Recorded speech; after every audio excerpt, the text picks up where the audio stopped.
그것이니라. 아멘. 아멘.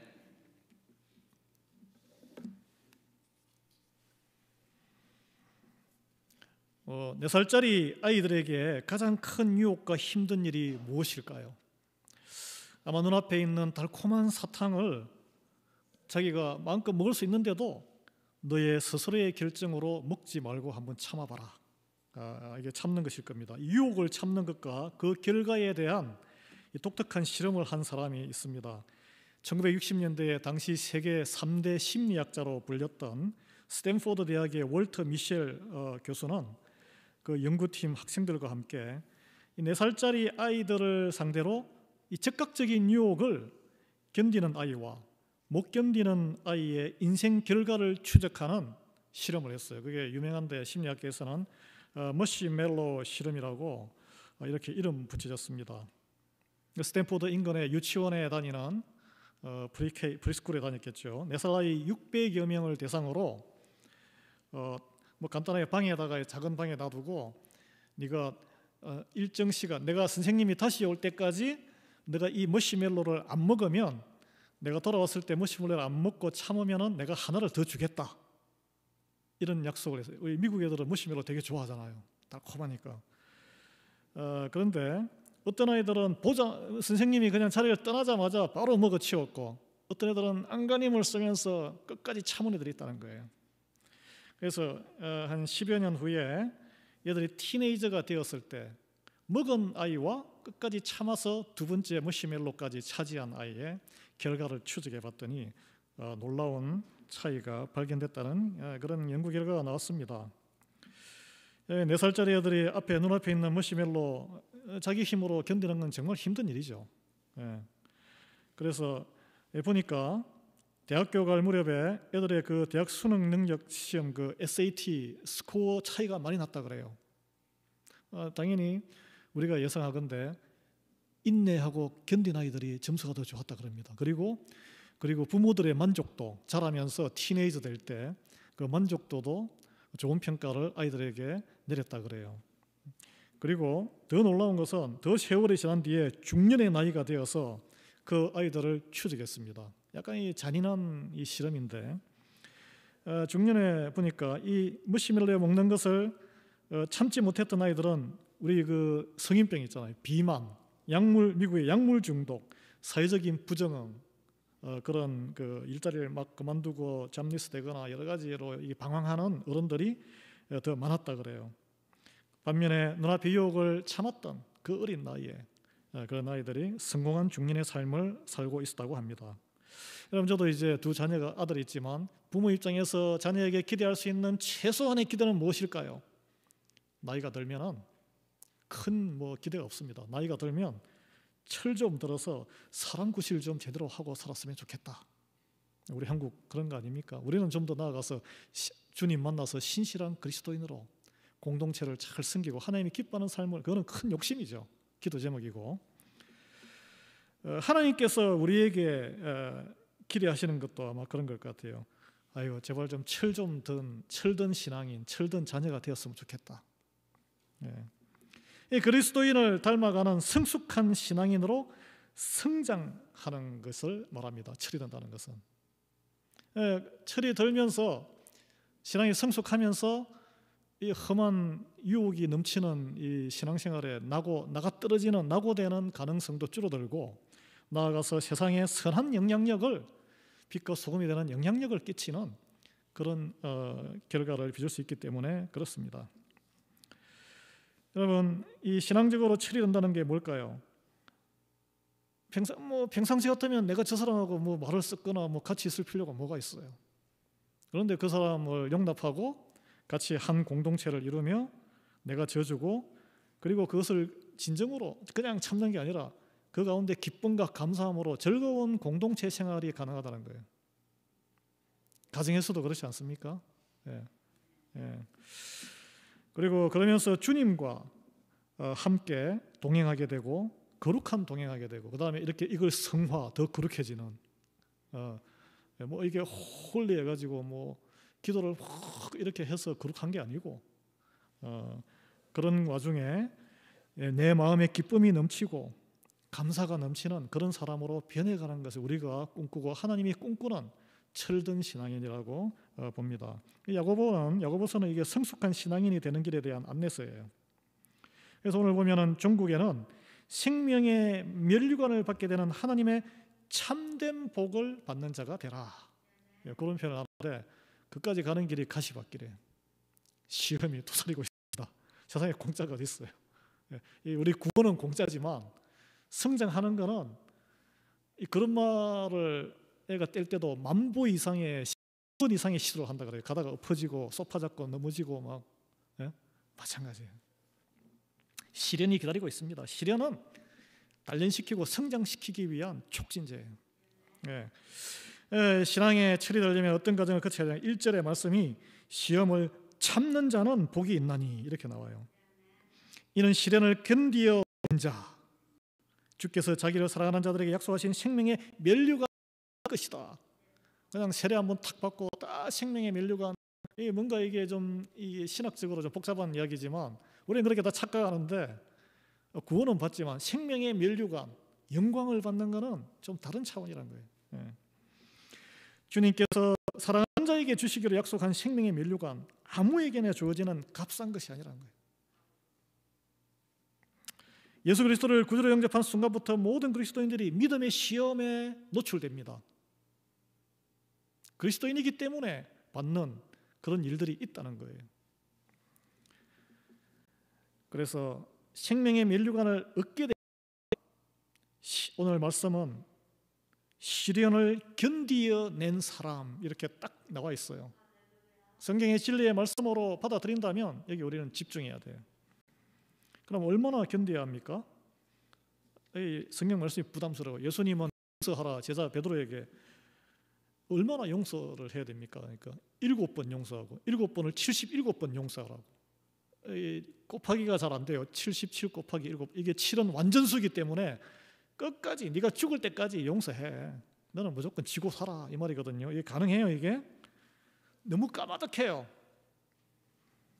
그런데 그런 시험이 올 때마다 그때만 참자. 나머지는 뭐 볼 필요도 없고 그때만 한번 참자. 이렇게 하면은 그때 참고 또 참고 또 참고 또 견디고 하면은 끝까지 갈 수 있는 거예요. 그래서 제가 다른 목사님이 인용한 최병호 목사님이 이런 말씀을 하시던데, 홍수환 선수의 예를 드시더라고요. 그래서 제가 한번 인용하려고. 여러분, 홍수환 선수 하면은 사전 5기 아시잖아요. 먼 남아프리카 공화국 가서 건투를 했는데, 복싱 남의 나라 가서 한국 사람 몇 명이 있었겠어요? 4번이나 다운됐어. 근데 빨딱 일어서 가지고 빡 한번 때려서 KO승 했잖아요. 그리고 한마디, 엄마 나 챔피언 먹었어. 그 어려울 때에 홍수환, 지금 여러분 다 아시죠? 그 홍수환의 그 사전 5기의 스토리, 많은 이들에게 인생의 용기를 주었습니다. 외신 기자가 물었대. 아니 당신 어떻게 이렇게 한두 번 다운되면은 힘들어 쓰러져서 포기하는데 경기를 왜 포기를 못했냐? 당신 좀 특이하고 대단하다. 비결이 있냐? 그러니까 자기는 그렇게 했대. 넘어질 때마다 이번 한 번만 일어나자. 이번 한 번만 일어나자. 다시 한번 붙고. 그랬더니 기회의 문이 열린 거예요. 여러분 마찬가지로 시험이 오면은 그래 주님이 계시니까 이번 한 번만 주님 이기게 해주십시오. 아유 7번 77 수백 번 수천 번 앞으로 기다릴 많은 그 시험 어떻게 감당해요? 생각하지 마십시오. 이번 한 번만. 그리고 지나가면 또 싹 있는 거예요. 그러면 믿음이 그만큼 성장해 있는 겁니다. 그래서 우리는 하나님의 말씀에 우리가 감당하지 못할 시험은 주지 않는다고 약속하셨어요. 이미. 눈앞의 유혹을 참고 조금만 버티면 머시멜로 그 맛있는 걸 하나 더 먹을 수 있다는 약속을 알고 있었는데, 아이들은 약속을 알고 있었어요. 보상이 주어진다는 걸 알고 있었는데 못 견딘 아이들이 애들이라서 4살짜리라서 그랬을까요? 우리도 별 다를 바 없어 보입니다. 더 큰 상급에 대한 약속을 믿을 때 버틸 수 있는 힘을 가져야 되는데 못 버텨요. 생명의 면류관, 영원한 생명 약속을 듣고 눈앞의 유혹에 흔들리고 작은 것에 넘어 시험 들어서 쓰러져서 쓰도록 합니까? 오늘 그렇다면 어떻게 이 시험에 우리가 연약하기 때문에 넘어지지 않고 이 앞으로 닥치오는 시험을 어떻게 견뎌낼 것인가? 오늘 우리 야고보서 본문은 우리에게 안내를 하고 있습니다. 오늘 우리 임직식을 하는데 교회에 이렇게 리더를 세워지면 온갖 불평이 그분들에게 다 쏟아져요. 어떻게 견뎌요? 왜 견뎌야 돼요? 하나님께서는 우리 시험을 내 힘으로 이기고 넘으시라고 하지 않으셨어요. 내 힘으로 이 모든 시험과 유혹을 이기는 것은 불가능합니다. 혼자 발버둥하지 마세요. 불가능해요. 내가 원치도 않는 시험 만나서 착 만나면은 이게 내 탓인가? 남의 탓을 하게 되죠. 이게 누구 때문에? 저 사람이 잘못해서.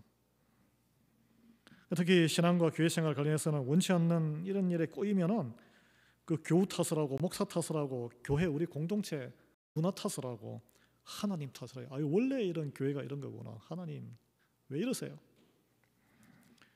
여러분, 근데 이게 신앙생활 중에 맞닥뜨리는 시험 어디서 비롯되는가? 냉철하게 생각. 왜 하나님이 이런 상황을 그냥 방치하실까?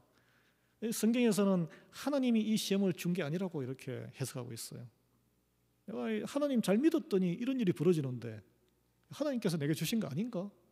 아닙니다. 이게 13, 14절에 보면 사람이 시험을 받을 때에 내가 하나님께 시험을 받는다 하지 말지니 하나님 원망하지 말라는 거예요. 하나님은 악에게 시험을 받지도 아니하시고 친히 아무도 시험하지 아니하시느니라. 오직 각 사람이 시험을 받는 것은 자기 욕심에 끌려 미혹됨이라 이렇게 말씀하고 있어요. 예수님도 시험을 받았는데 성령에 끌려 광야에 가셨지 성령님이 시험한 거 아니에요.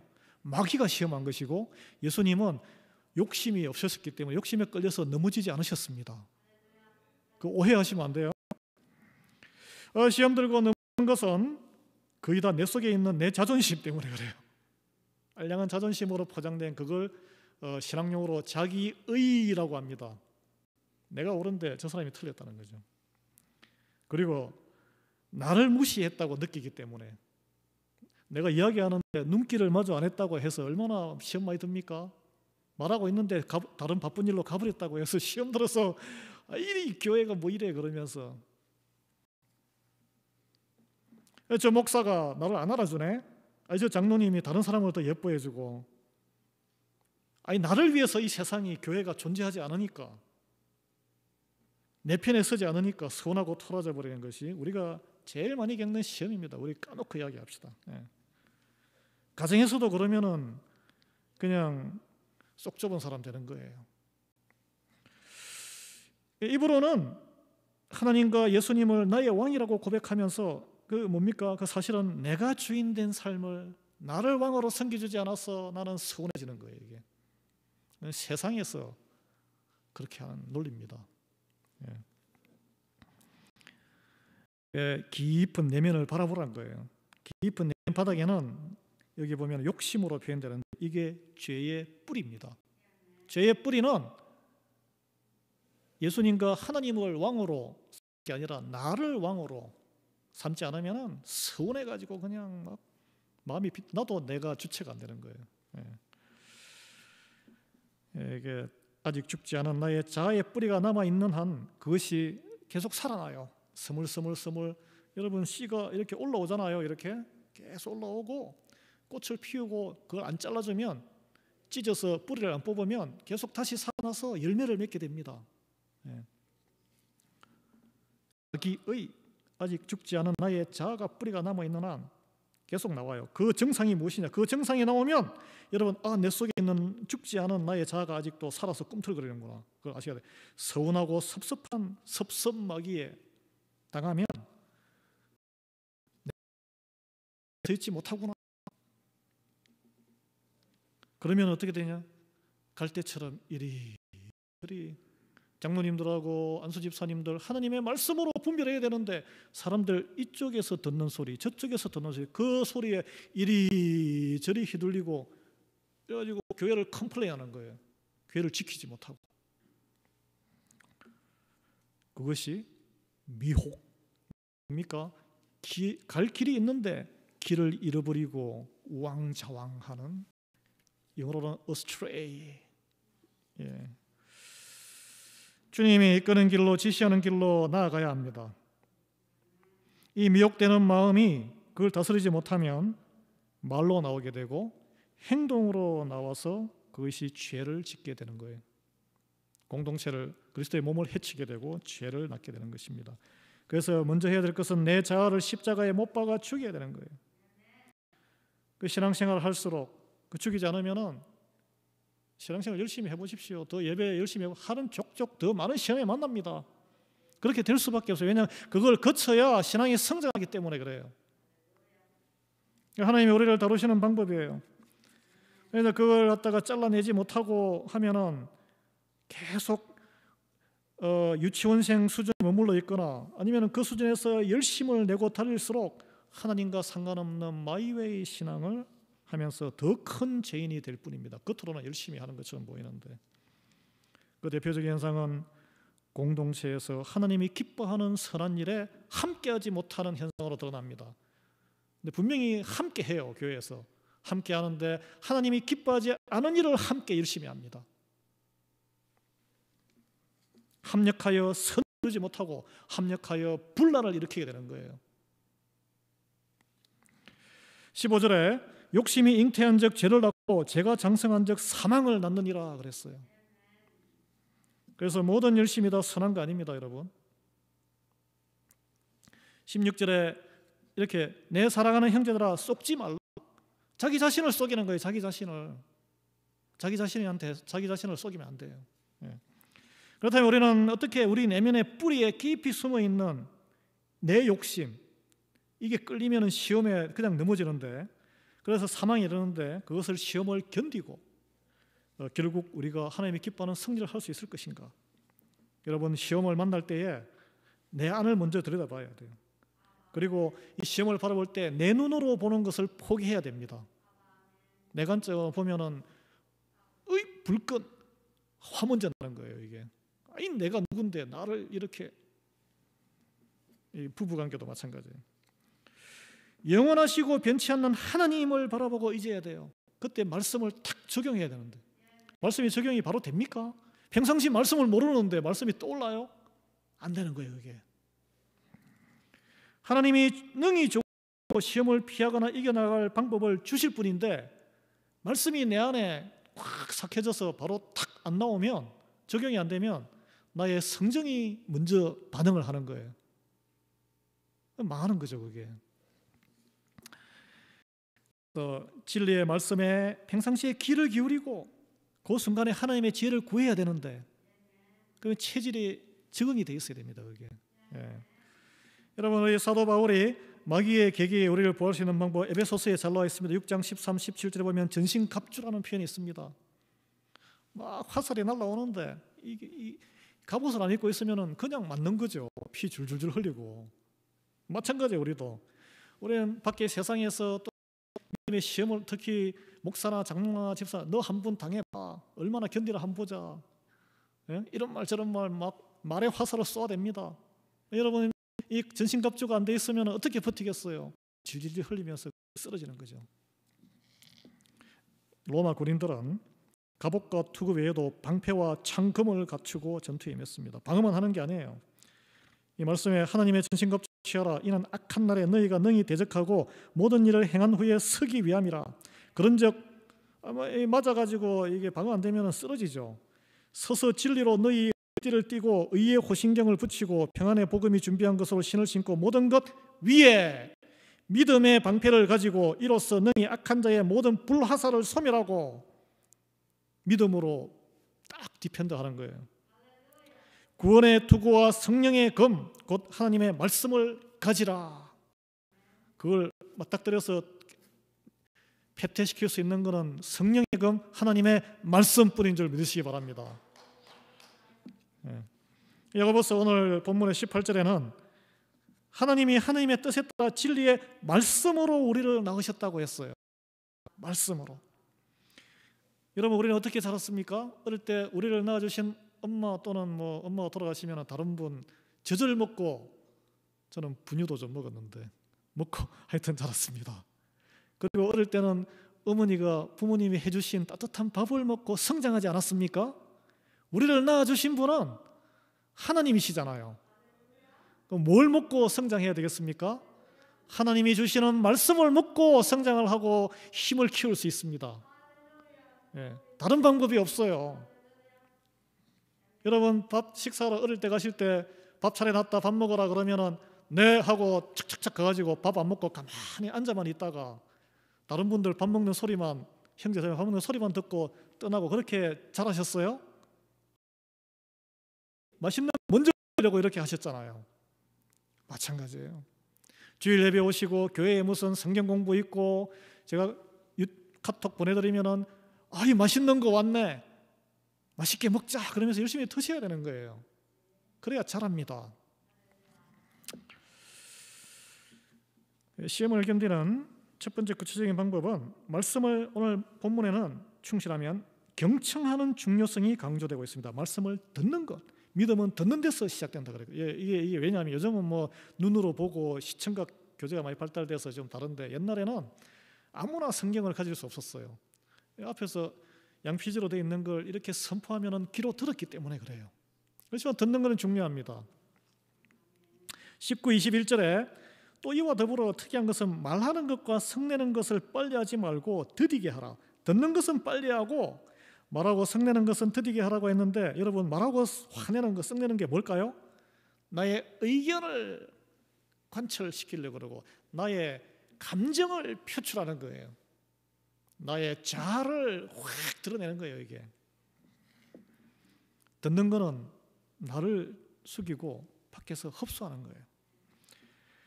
여러분 근데 말하지 말라, 썩내지 말라라고 하지 않았습니다. 말하고 화를 낼 수도 있죠. 그렇지만 좀 더디게 하라는 거예요. 더디게. 이 말은 그러면 더디게 하는 그 와중에 무엇을 우리는 해야 되느냐? 분명히 화를 낼 상황이고 반박해서 나를 보호하는 누가 하면은 뭐 그러면 내가 안 그랬어 보통 이렇게 하잖아요. 그렇게 말하기 전에 하나님의 뜻이 무엇일까 먼저 들으라는 거예요. 하나님의 말씀 음성을 먼저 듣고 말씀을 생각하고 일단 멈추란 거예요. 여러분 화가 확 내가지고 화를 표출해 버리면 관계가 이제 이미 그때부터는 입니다. 그리고 화를 내면 썩내면 기가 막혀버려요. 여러분 그런 거 많이 경험하셨죠? 말을 팍 토해내고 하면 그 다음에는 썩내는 단계로 들어가요. 부부간에도 마음이 이미 강팍해지기 때문에 남의 말이 들리겠습니까? 들어도 그냥 기분 나쁘게 확 꼬여서 들리죠. 그리고 그 상황에서 또 하나님의 말씀 옆에서 누가 하나님의 말씀으로 이렇게 건면하면 그게 제대로 들리겠어요? 그때는 입을 봉하셔야 돼요. 반응하시기 전에. 마음이 강팍해진 상태에서는 시험에 바로 넘어지고 마귀의 밥이 되고 사탄의 종로로 타는 거예요. 저도 뭐 별 다를 바 없습니다. 즉각적인 그래서 뭐가 좀 이렇게 하면은 아내랑 이렇게 사모랑 이렇게 하면은 stop talking. 우리 여기서 잠시 말을 좀 멈추자. 돌아서서 기도하고 좀 생각해 보자. 그렇게 이제 좀 하고 있습니다. 20절에 사람이 썩내는 것이 하나님의 의를 이루지 못한다 그랬어요. 썩내버리면 이미 진 거예요. 마귀에게 진 거예요. 그 상대방에게 진 게 아니고 마귀에게 진 겁니다. 마귀에게. 저는 여러분의 마귀에게 지지 않는 저와 여러분 되기를 항상 소망합니다. 그래서 이게 썩낼 일을 당했을 때 대응하기 전에 깊이 심호흡하고 하나, 둘, 셋 이렇게 한번 세어보시면 좋겠어요. 예수님, 하나님 도와주십시오. 제가 지금 마귀 밥이 돼가고 있습니다. 예수님이라면 어떻게 했을까요? 여기까지 생각을 미치면 금상첨화죠. 하나님은 내가 어떻게 대응하는 것을 기뻐하실까? 이 상황에 합당한 더 나아가면 차분해지면 합당한 성경의 말씀과 상황은 무엇이더라? 내가 성경을 너무 모르고 있구나. 여기까지 가시면 성령 충만한 거예요. 그런데 아무리 생각해도 백지처럼 아무 생각이 안 떠올라요. 그러면 만사를 제쳐놓고 여러분 성경 통독부터 할 때란 것을 하나님이 알려주시는 거예요. 하나님 말씀도 생각이 안 나고 어떤 상황도 베드로가 상황에서 어떻게 했더라부터 뭐 사도행전에 사도 바울이 어떤 말을 했더라 이 생각이 전혀 없으면 성경 읽으셔야 합니다. 읽고 또 읽으셔야 돼요. 모든 상황에서 말씀이 탁 자동으로 생각날 때까지 우리는 성경 읽어야 돼요. 이제 금방적으로 잊어버리시면 매일 읽으셔야 돼요. 매일. 많이 안 읽으셔도 돼요. 한 구절 한 구절. 요즘은 전화기에 성경 앱이 발달해서 저는 탁 일어나면 자동으로 떠 있는 성경 앱 한 구절 먼저 탁 읽고 짧게 기도하고 그 다음에 우리 동네 날씨 보고 우리 애들이 있는 도시의 날씨 보고 기도합니다. 예. 그래서 21절의 말씀이 그럴 때에 우리에게 일어납니다. 그래야 우리가 말로 막 바로 쏘거나 인격적으로 참더라도 썩내는 것을 더디게 할 수 있는 힘이 말씀에서 나오는 거예요. 21절에 보면 이런 말이 있죠. 그러므로 모든 더러운 것과 넘치는 악을 내버리고 너희 영혼을 능히 구원할 바 마음에 심어진 말씀을 온유함으로 받으라. 마음에 말씀이 심어져 있어야 뭐 온유해지죠. 우리는 온유해질 수 없는 사람들이에요. 저도 성깔 있어요. 이 성깔 없는 분 누가 있으세요? 마음에 심어진 말씀이 있어야. 우리는 시험당하는 급박한 시기의 상황, 나를 도발하는 배우자, 또 어떤 분 즉각적으로 1, 2초 만에 우리는 본능적으로 반응이 됐어요. 나를 보호하기 위한 반응. 제가 안 그랬어요. 저기 있잖아 이게. 내한테 왜 그래? 짜증. 성을 내고 그러면 하나님의 의가 무너지는 것을 피하기 위해서는 평상시에 마음에 깊이 심어진 말씀들이 있어야 된다는 거예요. 말씀들이. 우리 심령에 심어진 말씀. 그냥 귀에 들었다가 휙 사라지는 게 아니고 내게 깨달아진 말씀. 내 몸으로 한번 경험했던 말씀. 몸이 반응한 거예요. 몸이. 그래서 시험에 들 때 위기 상황에 우리를 온유함으로 인도하고 구한다는 것입니다. 온유한 자에게 땅을 다 준다잖아요. 땅과 재물이 다 우리께 되는 거예요. 그러면. 이게 평상시 말씀을 읽고 깊이 묵상해서 나의 것으로 만들어야 하는 이유입니다. 여러분 너무 귀찮게 생각하지 마십시오. 제가 매일 성경 통독 유튜브 해놓은 거 보내드리는데 2분 신청하셨더라고. 신청하세요. 그냥 가만히 있으면은 밥을 제가 떠서 입에 드립니다. 손가락으로 톡 하면은 사모 목소리로 줄줄줄줄줄 성경을 매일 싫은데 그게 왜 싫어요? 15분도 안 되는데 하루에. 두 번째, 시험을 견뎌낼 수 있는 비결, 하나님의 말씀을 실천하는 데 있다라는. 우리가 당연히 실천해야지. 근데 실천 잘 안 하잖아요. 오늘 말씀이 나옵니다. 여러분 하나님의 말씀을 그냥 머릿속으로 갖고 갖고 있는 것과 행하여 내 경험의 일부, 내 몸의 일부가 되는 것은 다른 차원이에요. 여러분 여기에 다 달인들이잖아요. 여기에 한인 식당이 실패해보고 그러다 보니 그냥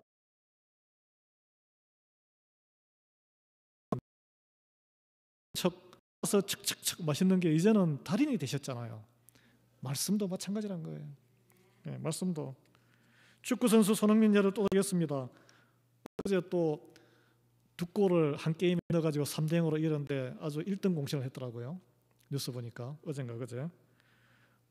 딱 아크 서클에 가면 어느 자리에 있든지 어떤 경우에 있든지 공이 있으면은 가마차게 해가지고 골을 넣을 수 있는 선수라요. 그 선수가.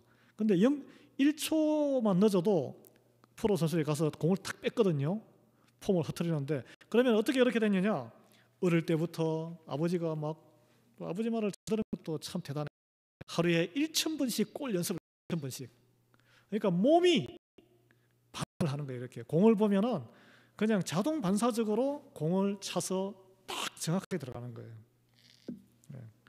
여러분 우리 속담에 구슬이 서말이라도 깨어야 보배라는 속담이 있습니다. 말씀을 아무리 읽고 외워도 몸으로 익히지 아니하면 큰 시련, 작은 시련, 시험이 찾아올 때 맥을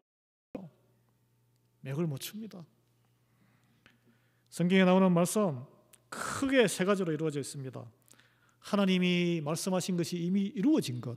우리는 그것을 보고 하나님이 살아계시고 정말 약속을 이룬다는 것을 믿게 됩니다. 예수님이 오신다는 것, 정확하게 예수님의 행적, 그걸 확인하셔야 돼요. 천지창조 창세기 이루어진 말씀. 그리고 또 하나, 우리 그리스도로 살아갈 때 따라야 할 명령, 이렇게 해라 저렇게 해라, 이렇게 하면 네가 복받은 인생이 된다, 세상적으로는 핍박받을지라도 그건 우리가 그냥 따라하면 돼요. 지키면 돼요. 세 번째는 앞으로 이루어질 약속, 그것은 믿음이 필요해요. 어떻게 믿을까요? 믿을 수 없는 일을 어떻게 믿을까요? 최후 심판이 있고 영원한 몸이 부활하고 생명이 영원한 생명이 있다, 그게 뭔지 모르지만 우리는 경험 안 해봤으니까 영원한 생명,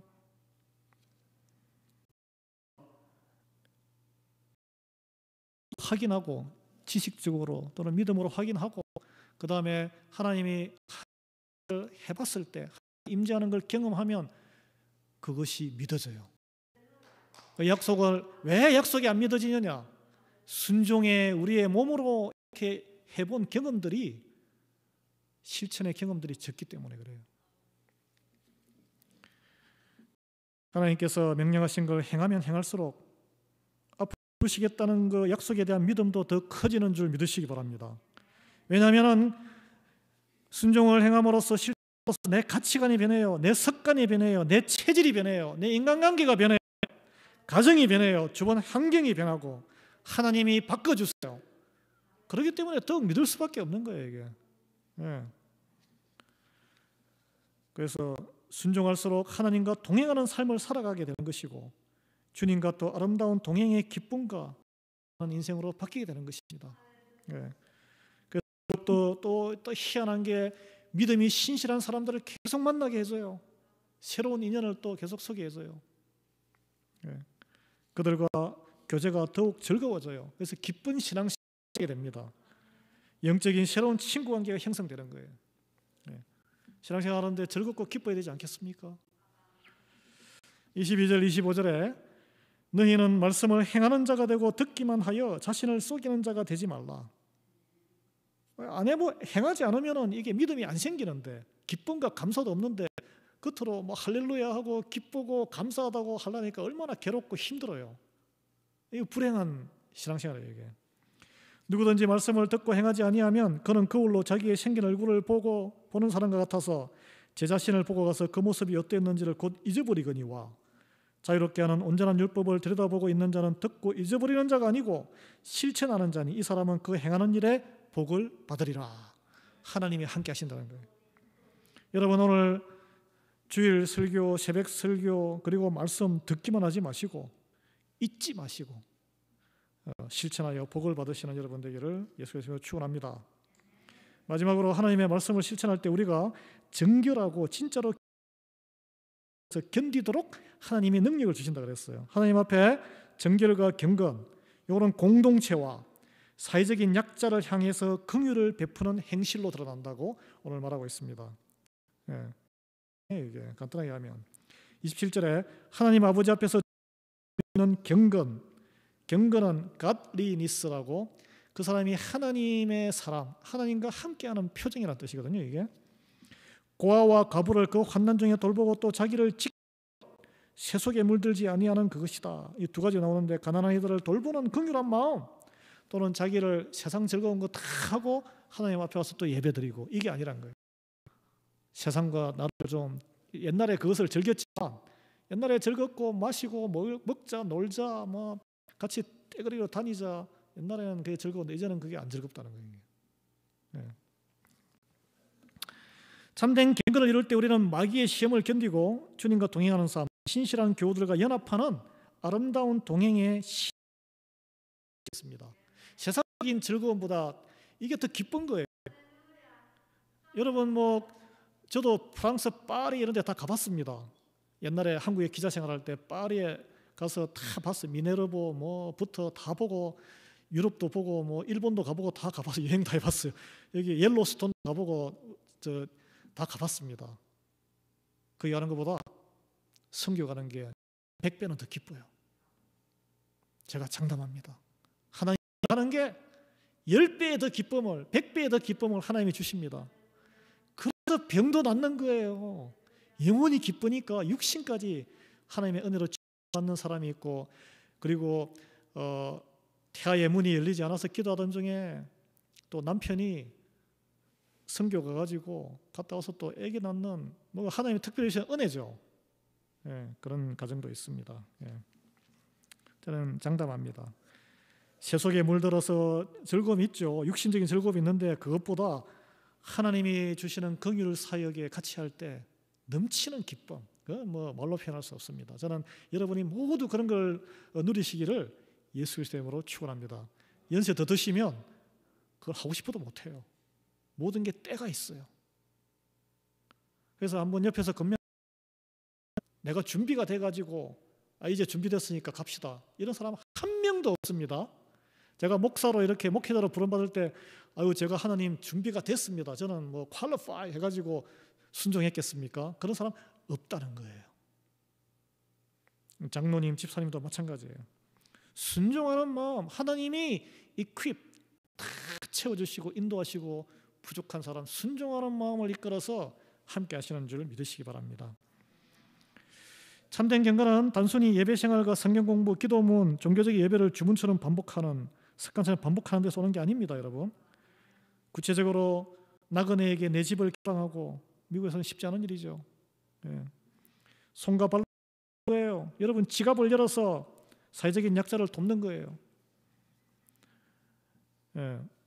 믿음을 이렇게 실천하는 일을 하나님은 경건, 하나님의 사람이라고 인정하는 것이 성경의 증거입니다. 여러분 지금 어디에 서 계십니까? 우리 교회는 어디쯤 서 있나요? 그 매번 점검해야 돼요. 이제 곧 이제 광고 끝나고 올해 시무장로, 시무집사 그리고 권사님으로 우리 교회를 섬기는 일꾼들이 임직식을 갖게 됩니다.